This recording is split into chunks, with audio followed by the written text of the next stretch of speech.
In the 1940s, 1950s, radio was how America was entertained. Television was not widely distributed at that point. Families would gather around the drama, the series, like they gather around Netflix now. And so it was drama on the radio. One of the radio shows was a show in Chicago, and it was Sky King. Now, if you keep in mind, this is the 40s, airplanes were still a big deal. It was a cutting-edge technology to fly still. And Sky King was this guy with a great baritone voice. Of course, he was a radio voice. And he would fly in whatever the drama was, and he was the guy that would save the day. And the voice behind Sky King was a guy named Earl Nightingale. And Earl pretty quickly realized there was no money in radio, and he bought an insurance business, a general agency. And every Monday morning, he would have a sales meeting and pump up his sales guys and send them out to sell insurance. And he was very, very successful at it, all the way up into the late 50s. And one of the things Earl loved more than motivational speaking or jacking up his sales guys and getting them ready to go out and sell insurance was he loved to fish. And Earl decided he was going on a fishing trip in Canada. Well, his sales manager came to him and he said, you understand that the 2 weeks that you're gone, sales are going to go down, because when you get these guys wired up on Monday morning, they're ready to go attack the world, and they go out there and make sales without you here to do the pump up, the halftime speech for the football coach. They're not going to do their thing, man, and sales are going to go down. Well, Earl thought, well, that's not good, but I'm going fishing, so I got to figure this out. So he goes back to his old radio days and decides he's going to record a talk. And he goes into the studio and records a talk just for the 2-week vacation. And the way you did a recording in those days in a studio was not tape. It was on an acetone record, a real floppy, real thin looking record. Any of you old enough to remember getting a record on the back of your cereal box, that kind of a thing. There's a little thin, flimsy record. It was meant to play 3 or 4 times and 5 times and then not meant to work after that. It didn't have a long shelf life. It was a short recording. And he went in and he recorded a 33-minute talk. They played it. Sales went up while he was gone. They played it the next week. Sales went up again while he was gone. He came back. By the time he had gotten back, everyone who sold anything in the entire Chicago area was abuzz wanting a copy of this talk. He ended up recording the talk formally, pressing records, and selling the records. And as best we can determine in research that we've done in the broadcast world, this is one of the records that sold beginning in 1959. This is the first recorded talk, not music, but the first talk of any kind to sell 1 million copies. The talk was called The Strangest Secret. And in it, he talks about the strangest secret is simply that you become what you think about. Now, this is a biblical truth. In Proverbs, it says, as a man thinks in his heart, so is he. Ralph Waldo Emerson said, a man becomes what he thinks about all day long. It turns out that what we focus on, what we concentrate on, what we think about, we tend to gravitate towards, move towards, become that. And if it's good or bad, we're going to be pulled magnetically in the direction of the things we think about. You become what you think about is the strangest secret. As a man thinketh in his heart, so is he. Henry Ford once said, if you think you can or you think you can't, you're right. Now, this was proven several years ago, and this is another old story that I just love, and it was proven in this instance. Now, any of you remember the book or the movie Unbroken about Louis Zamperini? He was a track star, and he goes into World War II in a Japanese concentration camp and finally gets out later. The story of his whole life is a wonderful story. Big old long book, Unbroken. The book's better than the movie usually is, right? So Louis ran in the Berlin Olympics with the Nazis doing this. Hitler is coming into power. And he was a miler. He was a kid from California. And in the Berlin Olympics, Louis ran the mile in 4 minutes and 21 seconds and just barely missed a medal. The miler that year was a little over 4 minutes.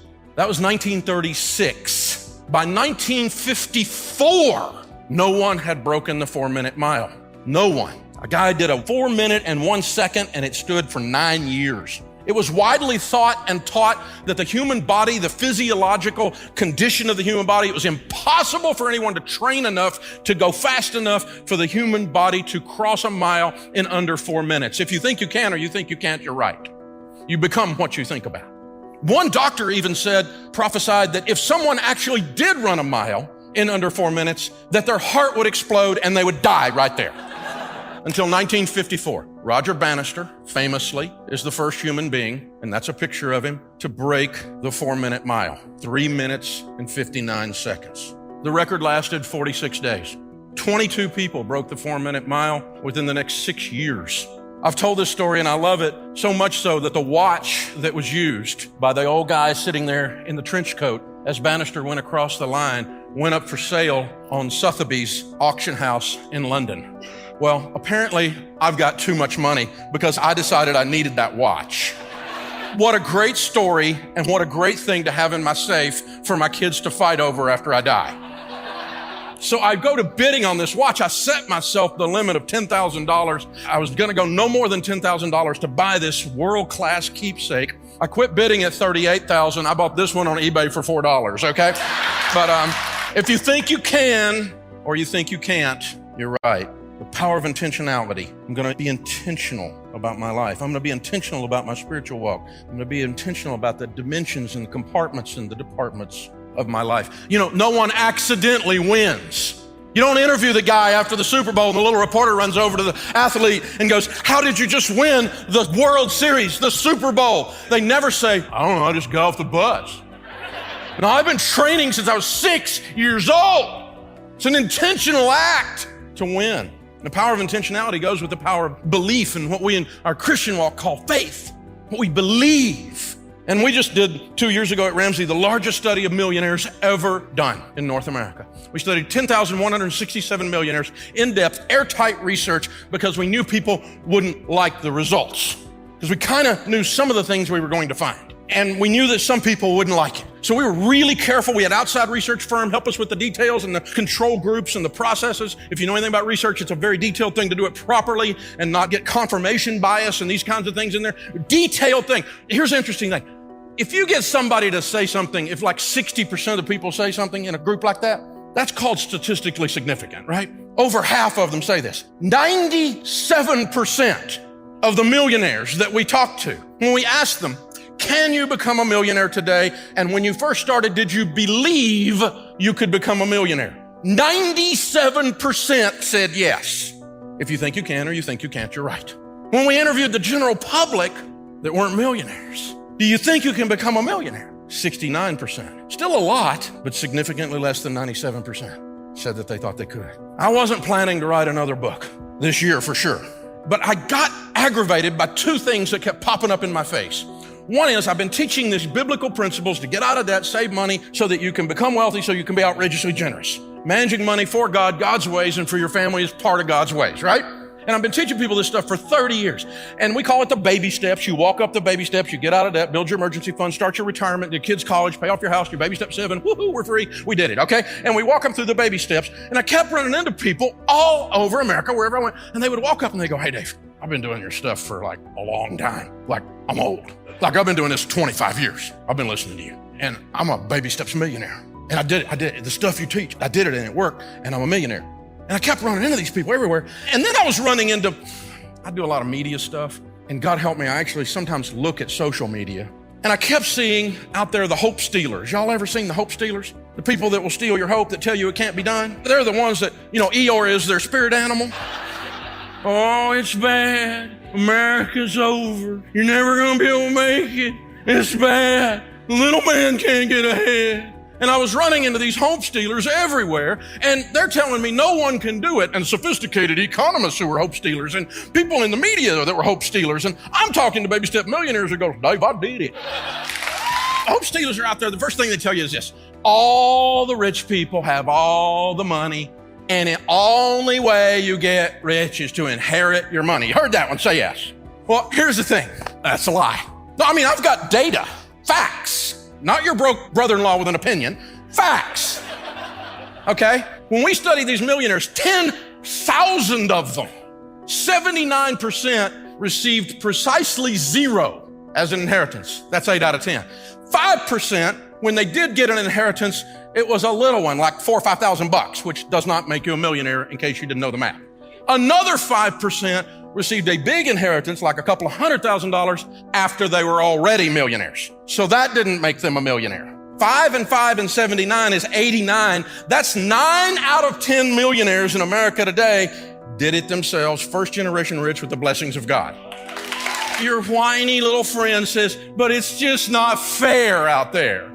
It's not fair out there. The fair's where the tilt-a-whirl is in the prize pig. It's not fair. Oh, it ought to be equal. Equal is fair. Not in the Bible. And by the way, equal's not fair. If you work 100 hours a week and the guy works 10 hours a week, you should get paid more. I got a face for radio. I got friends who are pretty and they're like on TV and stuff. And they make more money because they talk to more people than I talk to. That's not fair. I'm in Nashville. I've got all these music friends. I can't play. I'm in talk radio for a reason. I got all these music friends and they sell 10 million albums. I've never even seen an album except one I put on the record. It's not fair that they make more money at albums than I make. Of course it is. They serve more people. They help more people with joy than I help with that. If I sell 10 books and help 10 people get out of debt, I should make one set of money. That's fair. But if I sell 10 million, I should make another set of money. That's fair. Fair is not equal because effort, talent, education, bothering to show up is not equal. So don't let the whiners tell you, well, the system's rigged.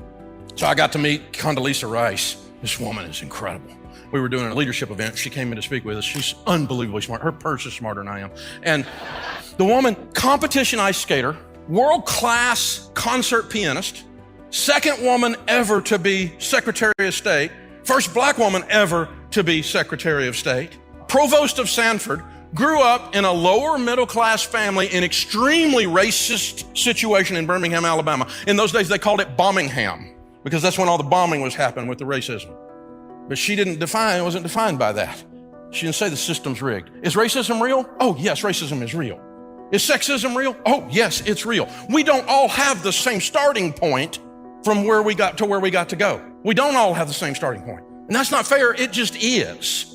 But Condoleezza said her parents, what they taught her was that it doesn't matter where you come from. All that matters is where you're going to. I started a little further back. I'm from Antioch, Tennessee. I'm not from one of those cool families. I'm just a redneck hillbilly. So I started a little further back. Some people started further back than that, and they passed me. Did you know every single demographic, every single race we found in the study had become millionaires? Someone chose to go from where they started to believe, I'm going to be intentional. If you think you can, if you think you can't, you become what you think about. I'm going to aim at this. As a man thinketh in his heart, so is he, and I'm going to go do it. And then there are hope stealers among my brothers and sisters in Christ. The ones that are oversaved, you know them. Christians shouldn't be wealthy. As a matter of fact, the Bible condemns the rich to hell. Have any of you heard this? Have you ever even thought it? I used to think it because I kind of grew up in an area that was all Christian. I'm in Nashville. There's more Baptists there than people. And yet the scripture actually says this, and you shall remember the Lord your God, for it is he who gives you the power to get wealth. The Bible does not say money is the root of all evil. It says the love of money is the root of all evil. Well, Dave, you know, Jesus said a camel can't get through the eye of a needle, so a rich man can't get into heaven. One of my pastor buddies says, don't let the world teach you theology. And I'll help you with that. For goodness sakes, don't let Twitter teach you doctrine. The most quoted scripture by the angry, unbeliever, Christian hater, don't you know that the rich aren't going to heaven because a camel can't get through the eye of a needle? All you gotta do is just finish reading the context. And Jesus goes on down because the disciples were amazed. They said, well, who then can be saved? And he says, no one gets to the Father except through the Son. Let me just be mean to you. Are you ready to be mean? Because it's a spiritual gift, okay? So let me just be mean to you. If you believe with your toxic political beliefs, or you believe with your toxic upbringing in Christianity that rich people aren't going to heaven because of that scripture, let me help you with that. That's what theologians call heresy. And let me help you with heresy. Heresy is when what you're saying is prostitutes can go to heaven if they ask Jesus for forgiveness. Drug dealers can go to heaven if they ask Jesus for forgiveness. Murderers go to heaven if they ask Jesus for forgiveness, but not those rich people. Jesus' blood is not strong enough at the cross for those rich people. That's called heresy, technically speaking. So don't practice in heresy on Twitter, okay? It's bad for you. There's a lot of stuff on Twitter that's bad for you. So just helping you with this. Well, the evil 1%, they have all the money. They shouldn't have all the money. Oh, God, here we go. Okay, I'm a math guy. So here's the thing. If you make $39,000 a year, household income, you are in the top 1% of income earners in the world. You are officially going to hell. Well, this is how absurd this line of critical thinking is when you take your religion and you make it toxic to justify your victimization. Don't do it. I'm going to be intentional about winning the Super Bowl. I might have a harder start. It might not have been good when I was growing up. People might be mean to me because of reasons they shouldn't be mean to me, but it doesn't matter. I'm still going to go win the Super Bowl. I'm still not going to quit. The Bible teaches cause and effect. We reap what we sow. If you plant corn, you will water it, put fertilizer around it if you're a farmer, hoe around it, keep the weeds out, and then you will get corn if God chooses to send the sun and the rain. Now, St. Ambrose said we have to work like it all depends on us and pray like it all depends on God. The Bible is a constant dance between our faith in God and His provision and our faithfulness getting off your tail end and doing the work. So if you want some corn, you should plant corn.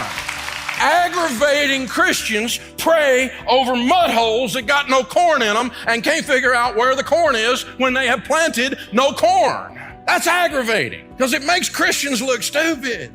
Corn come forth. It's not going to. You're supposed to reap what you sow. Sow the corn will come. Lord, I pray for money. Try saving some. I'm joking around a little bit, but we've all heard this stuff, and somehow we have to push back about it in our culture. I do believe God is a God of provision. He's a God of grace. I've walked in so much grace, and among all the dumb things I've done in my life, He's been so unbelievably good to me. It makes me cry every time I think about it. And I'm not in any way dissing that. I'm not in any way taking credit for success. But you have to work. And those that don't work, Paul said they don't eat. And somehow we get these things all twisted up and somehow spiritualize our inactivity or the fact that we're paralyzed and we're overwhelmed and we're scared and we don't know what to do. And instead of plowing through that and busting through that and saying, someone take my hand and help me out of this hole, and your brothers and sisters come alongside you, lift you out, give you a shot at something, the community comes around you and loves you well. All these things are Scripture, and they all come together to cause us to be able to cause these things to happen in our lives because we learn to plant new and better things into our life. And I have a thing I call the displacement theory. I learned it from my wife. My wife is kind of like Pastor. She's kind of a health nut and like she's in perfect shape. She has zero body fat, which is simultaneously wonderful because she's my wife, but look at me, it's also shaming, okay? So she goes and walks her 6 miles or 28 miles or whatever she does in the morning and works out 4.5 hours or whatever the thing she does. And then she comes in and puts stuff in a blender that humans should not ingest and thinks it's fun. And when she pours it into a glass, it looks like nuclear waste. And it's good for you. Ugh. And then she's got this little nuclear waste mustache and says, do you want some? And I'm like, no. And she finishes drinking that nuclear waste and sets the glass in the sink, turns on the hot water, and the hot water goes into the junk. And the clean water, as it runs, begins to displace the trash. And if you let that glass, and you've done it before, that pan sit in the sink and just let the hot water run on it, it will boil the stuff out. And in a few minutes, the clean has displaced the filth. You put good stuff in, you will have good stuff in. And it will push the trash from the past out. It will push the past out. People from my neighborhood, I don't care about your neighborhood, put some clean in. People that grew up like, I don't care, put some clean in. People that don't have a chance to start it like, shut up, put some clean in. As a man thinketh in his heart, so is he. If you think you can or you think you can't, you're right. You can do this. It's called hope. Hope deferred makes the heart sick. Be not conformed to this world. Don't be like them, but be transformed. How? Displacement. The renewing of your mind. New things coming in. And it creates a new you. Whole new way of looking at things. Sharon and I have been married almost 40 years. I'm really glad. And she's really glad she ain't married to the guy she married. He's not perfect, but he's a whole lot better than that idiot she married 40 years ago. Displacement. I'm getting better. Give me 40 more, I'll probably get it down. So what God wants for you is what I want for you. He wants you to get on a budget because Jesus said, don't build a tower without first counting the cost, lest you get halfway up and you're unable to finish. And all who see you begin to mock you and say, this man began to build and was unable to finish. You get on a budget so that you can live on less than you make because a foolish man devours all he has. You live on less than you make so you can get out of debt because the rich rules over the poor and the borrower is slave to the lender. You get out of debt so you've got money to save for an emergency because in the house of the wise are stores of choice food and oil. You feel in the displacement yet. You take the savings that you begin to build up, that emergency fund, you're ready for a rainy day, and then, of course, then you're ready to build some wealth, and no discipline seems pleasant at the time, but it yields a harvest of righteousness. You can become a baby steps millionaire, and as you become wealthy, you can change your family tree because a godly man leaves an inheritance to his children's children. And then as you do that, you become outrageously generous because God loves a cheerful giver. By the way, that's the end of the game, and that's the beginning of the game. Outrageous generosity. The rest of the stuff in the middle is just how we get it done. I don't go to the supermarket very much. My wife, bless her heart, she does that most of the time. But when I do go, I'm kind of an efficiency expert. It's kind of a NASCAR pit stop for me. Closest parking spot. Once I get my stuff, I'm scanning the lines. Have you ever done this? Okay, that line's a little longer, but that one checking out seemed like she's got her stuff going. I'm gonna get a little longer line. We're gonna get through there because I'm picking the fastest line to get in and out. The whole game is in and out quick. Y'all with me? Anybody do this but me? So I go in there the other day, and I love generous people. Generous people make us smile. Generous people make our eyes leak, don't they? And I go in there and I pick out the line, and there's this woman in the line, and she's got 2 kids who were everywhere, over everything. Y'all know what I'm talking about. I'm old school, bothering Papa Dave here. And then she's got these groceries, and she hands the guy her card, and it's rejected. Well, I hate to admit it, I was not looking compassionately upon this woman at first. I'm standing about 3 back. And now when the card comes out, now that's the business I'm in, right? Helping people that the card's rejected. And then I start looking at the kids a little more careful, and their clothes aren't very good. And then I look at her, and the windows are the eyes to the soul. The eyes are the windows to the soul, I'm sorry. And she's not having a good week. She's not having a good year. You can see the pain. You ever done that? You look at somebody, you see it stripping off of them. And then she hands them another card, and the card is rejected. And this whole thing is going down fast. Now, I'd like to tell you that I was the generous one, but I was slow on the trigger because it took me a minute to recover from my initial self-righteousness. But standing the guy right behind her was Superman. Now, I didn't realize it was Superman because he was dressed like a Hispanic construction worker with mud on his boots. But suddenly, Clark Kent comes out, and he reaches up and pays for her groceries. She starts crying. Register lady starts crying. I start crying. I'm not even involved. And she's trying to say, no, no, no, no, no. He can't understand anything. He speaks only Spanish, but he does speak card denied. He does speak having a bad year. $300 goes up and he pays for her groceries. This is why we do what we do, because you won't be that guy. Generous people make our eyes leak. Generous people make us smile because we get to see God show up in the line at the grocery store. Put yourself in a position to be Him for the rest of your life. And try not to be self-righteous like me and beat Him to the punch. Put yourself in a position to be outrageously generous. And then if somebody that's crazy is drinking haterade because you became wealthy and you're incredibly generous, just tell them to have another serve. It's all good. Drink your haterade. Me and God, we're walking in generosity. He's letting me do this. It's the privilege of my entire life to be able to help others with money that He allowed me to manage. You can do it. As a man thinketh in his heart, so is he. If you think you can, or you think you can't, that's faith or the lack of it. You'll be right either way. Decide. You become what you think about. You become what you think about. You become what you think about. How many of you grew up like I did? Not rich. Now, I'm not theologically or philosophically shallow enough to tell you money will make you happy. Money will not make you happy. You get more money, it will make you more of what you are right now. If you are miserable and you get money, you will be lots of miserable. If you're a jerk and you get money, big jerk. And it'll mess with your family too. So money is not going to solve your problems. It's going to make them bigger. It's also going to make your opportunities bigger. If you're a generous person, your generosity will go into overdrive. You'll be outrageously generous. And you get a lot of money, we'll call you a philanthropist. Cool word that means you give a lot of it away and you have a blast doing it. You found the most fun you'll ever have with money when you find that. So we live in a cause and effect world. What you plant, you will harvest. You will reap what you sow, right? So if you plant stupid, you will get a crop of desperate. I've done it. And if you plant corn, don't be looking for beans to come up. Don't be shocked by, because what you put into your life is what you're going to get out. So we found that there's 5 things that if you do these 5 things with money, over a period of time, like 10 or 15 years, you will build a level of wealth 100% of the time. And now I said a level of wealth. I don't know what level because I can't predict car wrecks and cancer. I can't predict tragedy. And I don't know what your income will be. But if you're working and you do these 5 things, you will build a level of wealth 100% of the time. And this is not some prosperity thing, and it's not mystical or magical. When I cover these 5 things, they're all common sense. But common sense is so rare now, it's like having a superpower. So let's look at the 5. The first one is get on a budget. A written plan. You have to do a budget on paper, on purpose, before the month begins, every month. If you worked for a company called You Incorporated and you manage money for You Incorporated, the way you manage money for you now, would you fire you? Don't answer that. We misbehave with money, and so we're disorganized. We don't have a plan. Nothing's written down. Decide. The interesting thing about each one of these principles is you can just decide today to do them. I had a guy working for me and he was not doing his process right. And I sat down, I said, this is what you need to do. And he goes, well, it's not the way I do it. And I said, Change. And he said, well, I'm not like you. And I said, change. You can decide today to be good at this or leave. You can decide. You can decide to do a budget today. Get out a yellow pad or go free budget online, everydollar.com. You can decide today. I'm going to start managing money well today. Because you're going to keep getting what you've been getting if you keep doing what you've been doing. You know this, right? Sowing and reaping. And the second one is you need to get out of debt.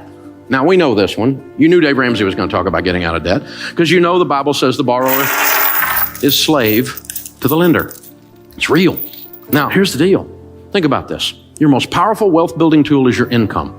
Let me show you what slavery looks like. This week, they came out with new data that shows that the average car payment in America today, according to the National Auto Dealers Association, is $499. That's dangerously close to $500. You take $500 a month and invest it from age 30 to age 70 in a decent growth stock mutual fund, you'll have $5.6 million. That's what a car payment costs you. So who'd you make rich? General Motors, Ford, Lexus, I don't know, Toyota, who was it? You made somebody rich. It wasn't you. And you're driving along in something you can't afford, scratching your head and wondering why your kid's college fund isn't funded. Because we're giving it all to somebody else. And they have nicer furniture in their building, have you noticed? Something's going on here, guys. You know, and some people in here got a student loan that's been around so long you think it's a pet. You got MasterCard in your life. I mean, it's hard to be a slave if you don't have a master, so you might as well. We've discovered bondage and American distress. It just keeps going and going. And I've done it too, y'all. I'm not picking on anybody. I'm just saying, here's the deal. Think about this. What if you had no payments? Can't even get my head around that. Well, you're always going to have a car payment. You know, I hear people say that. Little man can't get ahead. You're always going to have a car payment, so drive something nice. YOLO. Right? Which, by the way, is addressed in Proverbs. It says fool right after that. See, these are how we talk when we're losing. You know, you can't get ahead. I sure hope we can elect a president who will fix my life. Not going to happen. Neither one of them got the goods, I'll just tell you. You're in charge of your life. It's the only one that's going to work. And that's what changes. So how do you get out of debt? Well, you have to decide to not borrow anymore. That's the first step, isn't it? We had plastic surgery at our house. Had a plastectomy. Decided we're not borrowing money anymore. MasterCard. Capital One. What's in your wallet? Money. You're weird, Dave. You're right. And I'm not broke anymore either. I decided I'm not living like this. I hadn't had a credit card in 30 years. You don't have a credit card? I don't have a credit card. That's my wallet. It's got green presidents' faces. And it's got 4 pieces of plastic in here, 2 debit cards, one on my business, one on my personal account, which will do everything your stupid credit card will do. I travel more than any 2 you put together. Shut up. It works, okay. Dave, you're not getting airline miles. Yeah, I've met a lot of millionaires, and none of them said, Dave, you know, I made it all on my airline miles. I hadn't heard that one, so I got my driver's license and my handgun carry permit. The third thing, once you're out of debt, then you need to be careful to foster high-quality relationships. What's that got to do with money? Everything. There's a huge correlation for those that build wealth and who they hang around with. Because you become who you hang around with. Have you noticed that? You don't let your kids hang around with little juvenile delinquents, right? If little Johnny down the street's a weed head, you don't let your kid run with little Johnny because you know you're going to have a weed head in your house, right? We know this. So they come home with that mouth on them, and you're going, where'd you learn that? I'll get you knocked in the next week in this house. Where'd you think you could get away with that? I'll take you out and make another one look just like you. You know, I mean, you know, it's because they're hanging out with little Johnny, right? You know what happens. We're the same way, y'all. We're the same way. You talk like the people you hang around with. You read the books they talk about. If you don't read and all your friends watch The Bachelor, well, here's a clue. Okay, here's what's going on. If this is all you know about is reality TV that's not a reality, probably we need to change our diet, you know? Read a book. And so Charlie Tremendous Jones said 5 years from today, you'll be the same person you are today, except for the books you read and the people you meet. Don't be deceived. Evil company corrupts good habits. And do you know this? The studies have shown that over a 10-year period of time, that your income will become within 10 to 20% of the average of your 10 closest friends' income. Because you have the same habits they've got. You have the same diet into yourself that they've got. You'll have it. You can't stop yourself from doing it. You will become who you hang around with. And all the studies show that we have a tendency. Now, that's not to say I'm some kind of snob and I don't have any friends that aren't rich friends. Not that at all. I have lots of friends, but my closest hangs are people I want to be like. That's my closest ones. Now, I'll talk to anybody. But like when our daughters were growing up, they're grown and married to wonderful men now. But, they're in high school and they're wanting to go on a date. We didn't do missionary dating. You don't get to date little Johnny the weedhead and lead him to Jesus. That's not going to work, okay? We're not doing this. Little Johnny can go to camp and get saved again. We'll work on this, right? And so, no. You come up to our house, pick up one of our daughters, honk your horn, you better be delivering a pizza, all right? So coming in, talking to the old man, I'll be cleaning my gun when you get home. You know the song, right? And so, this kind of thing. And I'm teaching them, Dad, all the boys in the youth group are scared of you. Good. Keeps away two things you don't want, baby doll. You don't want jerks and you don't want wusses. And if I can keep both those away, and then I can teach you how to keep them away, you can pick good. And guess what? They both picked good. They married studs, man. I got some son-in-law, unbelievable. Man, my sons-in-law are awesome. And it wasn't an accident. You see what I'm saying, y'all? You need to make these choices very, very carefully. The fourth thing is you need to save and invest. In the house of the wise are stores of choice food and oil. Wise people save money. That's what this means.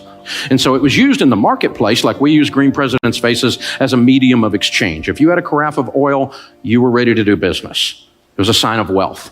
There were two classes of people, poor people and rich people. Most of the people were poor people. This is the Mediterranean. We're talking they ate hummus and olives, no meat, a little bit of bread, maybe a fish if they got some meat, but that was it. Rich people ate what we eat every day, spices, good meat, Charleston food scene. You know what I'm saying, right? Cooking it up right. That's fine food. Stores of choice food and oil. Choice food and oil are symbols of wealth. So let's read that again. In the house of the wise are stores of money. By the way, the rest of that one says, and a foolish man devours all he has. If you spend everything you make, the Bible just called you a fool again. I've been a fool. Call me a fool too. And I decided to change. Wise people save money. Why? Well, start with, we save for an emergency, right? Grandma said it. She said, save for a rainy day. It's going to rain. You're going to have a car wreck. You're going to lose your job.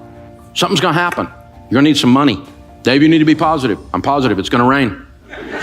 Something's going to come up. This one I don't understand. Unexpected pregnancy. Say what? Okay. But people come up with all kinds of things that are emergencies, right?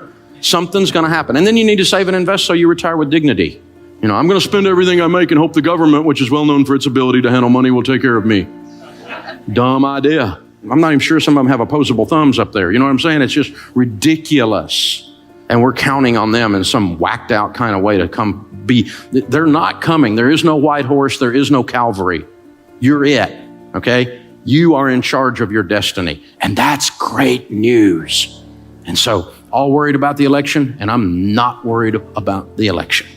Because I made money under both parties. Turns out it wasn't up to them in either case. I've lost money under both parties.